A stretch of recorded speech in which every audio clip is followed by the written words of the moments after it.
ప్రపంచంలో ఎక్కడైనా మైనార్టీల మీద దాడులు జరుగుతాయి. లైక్ బంగ్లాదేశ్లో హిందువులు, బౌద్ధులు, జైనులు, క్రైస్తవులు తన్నులు తింటున్నారు.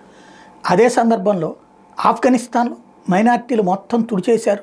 మిగిలినటువంటి వాడు కూడా గురు సాహిబ్ సింగ్ సంబంధించినటువంటి గ్రంథాన్ని నెత్తిన పెట్టుకుని ఇండియాకు వచ్చేసాడు.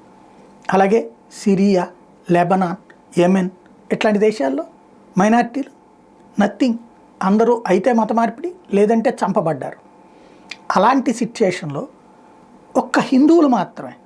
నేపాల్లో దాడులకు గురయ్యేది హిందువులే, భారతదేశంలో దాడులకు గురయ్యేది హిందువులే.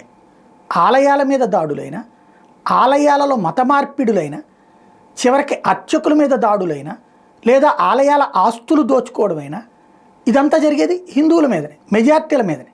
ఈ దేశంలో స్పెషల్ అది. మెజార్టీలు అవమానించబడతారు, మెజార్టీలు అవహేళన చేయబడతారు, మెజార్టీ ధర్మానికి సంబంధించినటువంటి దేవుళ్ళని అవమానిస్తుంటారు. కానీ చట్టపరంగా అట్లాంటి వాళ్ళ మీద ఏ చర్యలు కనబడవు.